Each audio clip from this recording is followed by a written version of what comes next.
시간 성령께서 함께 하셔서 우리의 마음이 사랑과 감사로 충만한 시간이 되기를 간절히 바랍니다. 사람들은 살면서 나름 추구하는 방향이나 목적이 있습니다. 사람마다 어떤 이는 내가 세상에 태어났으니 부자로 한번 살아보고 싶어 하는 사람도 있고, 화려하게 살고 싶어 하는 사람도 있고, 소설이나 영화의 주인공처럼 로맨틱하게 살고 싶은 사람도 있습니다. 짧고 굵게 대장부처럼 한번 살고 싶다는 그런 사람도 있고, 나는 다 싫고 그냥 조용하게 평범하게 살고 싶다는 사람도 있습니다. 자, 여러분의 삶의 목적이나 추구하는 방향은 이 가운데 어떤 것인지요? 로맨틱한 삶. 죽지 못해 삽니다. 예. 오늘 이따 어떻게 감당하시려고? 우리 인생에 사실 종교나 성인들이 하신 큰 일 중에 하나는 어떻게 살아야 하는가, 삶의 목적이나 추구하는 방향을 우리에게 제시해 주었다고 볼 수 있습니다. 불교에서는 집착하지 말고 자기 자비를 실천하면서 살으면 그것이 옳은 인생의 방향이다. 공자께서는 어진 삶, 인의 삶을 가르치셨습니다. 노자는 자연의 이치 속에서 무의자연, 함이 없는 그런 무의의 삶을 통해서 우리가 행복을 얻을 수 있다 말씀합니다. 우리가 중고등학교 때 배운 그리스의 철학의 원조 소크라테스는 지혜의 삶을 통해서 우리에게 인생의 추구하는 방향을 제시해 줍니다. 묵자는 겸해, 곧 차별 없는 평등적 사랑의 실천, 그리고 평화의 인생이 우리가 추구할 방향이다라고 얘기를 하고 있습니다. 예수께서는 우리가 잘 알고 있듯이 사랑이죠. 사랑에서 사랑의 삶이야말로 우리가 추구해야 할 목적이요 인생의 방향이다 이렇게 말씀합니다. 오늘 누가복음서의 말씀 바로 이에 대한 말씀입니다. 착한 사마리아 사람에 대한 이야기입니다. 아주 짧은 이야기지만 이 이야기를 읽을 때마다 저는 아주 힐링을 받습니다. 아주 얼마나 짧지만 읽을 때마다 아주 마음이 정화되는 것을 느낍니다. 사마리아 사람의 이야기를 들으면서 한 율법교사가 예수께 와서 무엇을 해야 영원한 생명을 얻겠습니까? 아주 어마어마한 질문입니다. 이거 보통 사람이 할 수 있는 질문은 아닙니다. 무엇을 해야 영생을 얻습니까? 보통 사람들이 하는 질문은 어디 가면 옷을 싸게 살 수 있습니까? 뭐 이런 정도. 어디 가면 맛있는 음식을 먹을 수 있을까요? 훌륭한 식당 좀 소개해 주세요. 뭐 이런 정도의 질문을 할 수 있는데, 오늘 이 율법교사는 Eternal Life, 영원한 생명을 예수에게 와서 묻죠. 예수께서 반문을 하시죠. 자, 율법서를 너는 열심히 읽었는데 율법서에서는 뭐라고 써 있었느냐? 그럼 너는 그거 어떻게 해석하고 있느냐? 하나님을 사랑하고 이웃을 사랑하라 말씀하십니다. 옳은 말이라 그대로 행하라 이렇게 얘기합니다. 예수께서 사랑의 삶이야말로 우리가 추구해야 할 방향이고 인생의 삶의 방식이라고 말씀을 하십니다.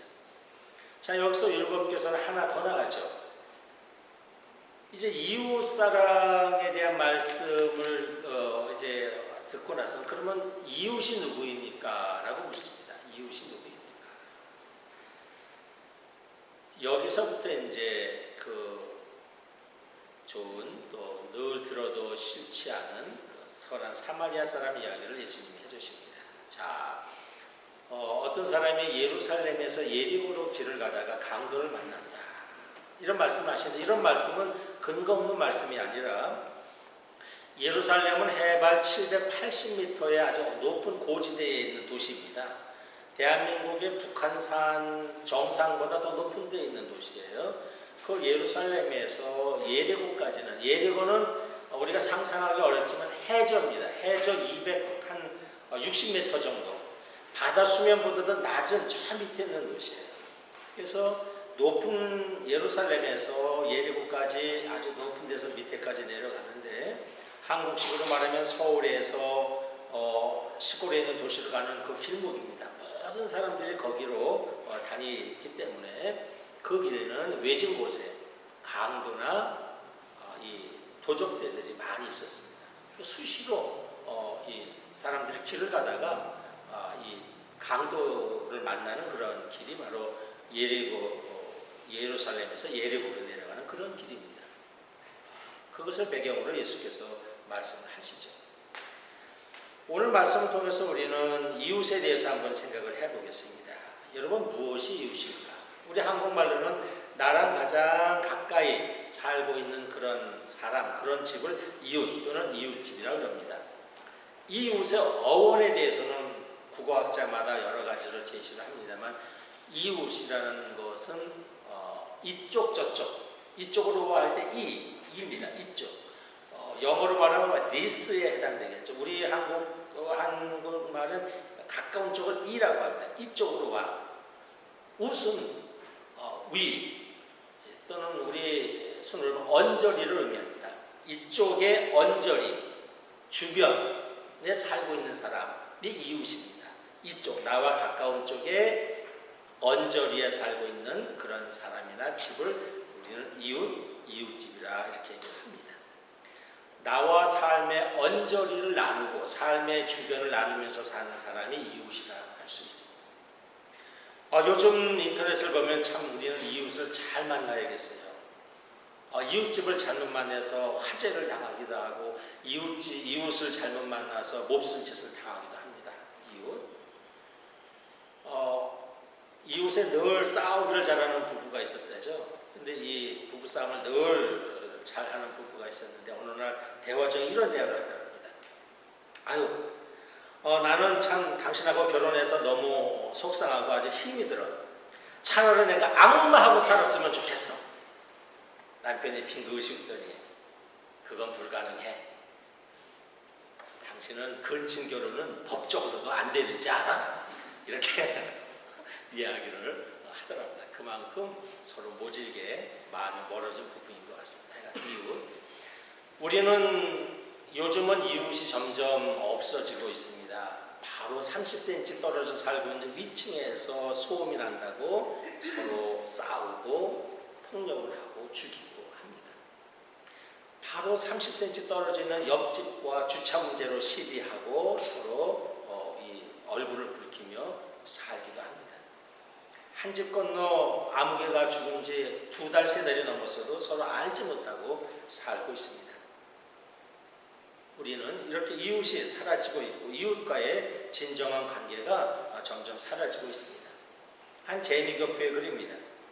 재미있습니다. 아침 저녁으로 강아지를 데리고 산책을 하다가 늘 마주치는 타민족 이웃이 있다. 그쪽도 개를 데리고 나오니 마주치면 웃으며 말을 걸기는 하는데 처음에는 강아지 이름이 뭐냐, 수컷이냐 암컷이냐, 몇 살이냐 물어본다. 그리고 또 늘 만나도 늘 강아지 이야기만 한다.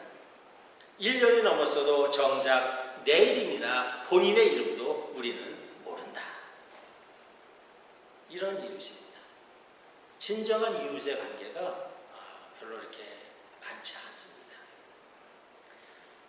그런데 오늘 성경은 우리에게 이웃에 대해서 말씀하고 예수께서도 이웃 사랑을 해야만 우리가 하느님 나라에 들어갈 수 있고 영원한 생명을 얻을 수 있다 합니다. 성경은 이웃에 대해서 주목하고 이웃에 대해서 말씀합니다. 근데 오늘 이 시대는 이웃이 사라지고 있고 이웃에 대해서 무심해가고 있고 이웃의 그 유익함을 우리 잘 알지 못하는 세상에서 살고 있습니다. 성경은 그리고 예수께서는 영원한 생명은 도대체 이유도 없이는 우리가 들어갈 수도 없고 맛볼 수도 없고 경험할 수도 없다고 말씀하십니다. 이웃이 이렇게 중요합니다. 이웃은 그저 언저리에 사는 그냥 단순한 사람이 아니라 어쩌면 이웃이야말로 우리가 하늘나라에 들어가도록 해주는 배가 될 수도 있습니다. 뗏목이 될 수가 있어요. 이웃과 어떻게 사느냐에 따라서 우리는 영원한 생명을 얻는 길에 들어갈 수도 있고 영원한 생명에 들어가지 못할 수도 있다 하는 것입니다. 1968년 마틴 루터 킹의 마지막 설교 내용입니다. 이 설교 후에 며칠 뒤에 그는 충격을 받아서 사망했습니다. 일종의 유언 설교를 했죠. 이 설교의 내용입니다. 만일 여러분이 나의 마지막 날에 나와 같이 있게 된다면 나의 장례식을 길게 하지 말아 주십시오. 내가 노벨 평화상을 탔다는 말도 하지 말아 주십시오. 그것은 중요하지 않습니다. 다만 마틴 루터 킹은 남에게 봉사하는 데 힘썼다고만 말해 주십시오. 생명을 주려고 굶주린 자들에게 먹을 것을 주려고 헐벗은 자들에게 입을 것을 주려고 감옥에 갇힌 자들을 돌보아 주려고 인류에게 봉사하려고 애썼다고만 전해 주십시오. 그것만으로도 족합니다. 기쁩니다. 그 이상 바라는 것이 없습니다. 이런 설교라고 며칠 뒤에 그는 죽습니다. 마틴 루터 킹은 자신의 신앙생활의 가치와 의미를 이웃과 함께하는 삶에 두었습니다. 그 이상도 그 이하도 아닙니다. 이웃과 더불어 살아온 나의 모습을 가장 소중하게 여겼고 그것만을 기억해달라고 사람들에게 이야기합니다. 하나님 나라는 나는 나, 너는 너인 세상이 아닙니다. 우리는 그런 나라를 하나님 나라로 갈망하지 않습니다. 하나님 나라를 아주 쉽게 설명한 분이 마틴 부버 아닙니까? 그분은 하나님 나라는 도대체 그것이 없는 세상, 타인이 없는 세상을 그는 하나님 나라라고 그는 규정합니다. 모두를 다 자기 자신처럼 또는 당신으로 여기면서 살아가는 세상, 그것이 하느님 나라라고 마틴 부부는 이야기합니다. 그런 의미에서 이웃사랑은 신앙의 옵션이 아니고 보조활동이 아니라 이웃사랑은 신앙생활의 본질이고 우리 신앙생활의 가장 중요한 바탕을 이루고 있습니다. 이웃과 함께 살아가는 것, 그것이 신앙인의 가장 중요한 모습 중에 하나이기도 합니다. 이웃 속에서 영생의 길이 있다고 성경은 말씀합니다. 그것은 오늘 1독서에 보면 모세가 이스라엘 백성들에게 하느님의 말씀이 너무 거룩해서 너무 멀어서 너무 어려워서 너무 힘들어서 우리가 하나님의 말씀을 잘 알 수 없습니다. 어떻게 하늘나라에 들어갈지 모르겠어요 라고 얘기를 할 때에 모세가 아주 입에 침을 튀기면서 하는 내용이 오늘 1독서의 내용입니다. 여러분, 하느님의 나라는 도대체 멀리 있지 않습니다. 하느님의 말씀은 저 높은 하늘에 있어서 우리가 저 높은 곳에 언제 올라가서 하느님 말씀을 들을까? 멀리 있지 않습니다. 하느님의 말씀은 저 멀리 바다 건너에 있어서 우리가 언제 저 바다 건너에 가서 하나님의 말씀을 들을 수 있을까? 그렇지 않습니다. 하느님의 말씀은 바로 여러분 안에 있습니다. 우리 사이에 있습니다. 우리 안에 있습니다. 하느님의 계명을 우리가 바로 지키면 그것이 바로 우리가 하나님의 말씀에 들어가는 것이고 하나님 나라에 들어가는 것이라고 오늘 1독서에서 말씀합니다. 이웃도 마찬가지입니다. 우리가 하늘나라 영원한 생명을 얻기 위해서 하늘에 올라갈 필요도 없습니다.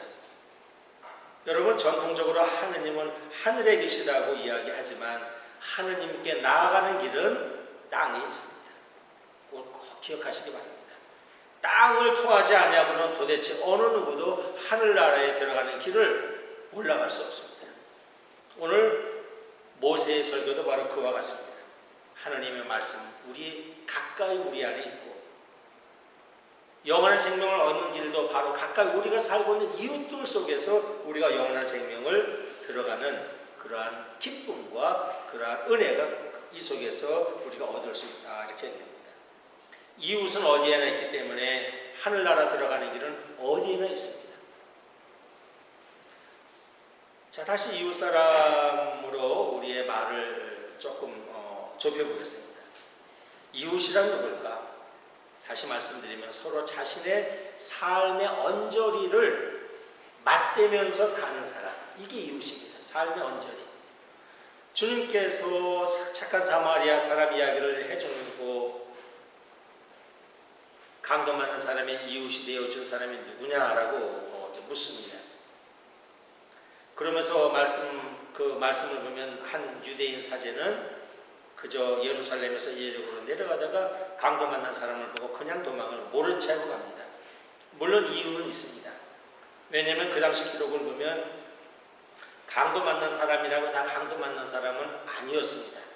강도 만난 사람인 것처럼 누워서 애고 하다가 누가 오면은 일종의 낚시의 미끼같이 강도 만난 사람이라고 생각을 하고 마음 착한 사람들이 와서 도와주려고 하면 숲속에 있던 도둑들이 우르르 와가지고 그 사람을 잡아서 그 사람에게서 물건을 빼앗아가는 그런 유인책으로서 강도 만난 사람처럼 하는 사람들도 그 당시에 있었다는 기록이 있습니다.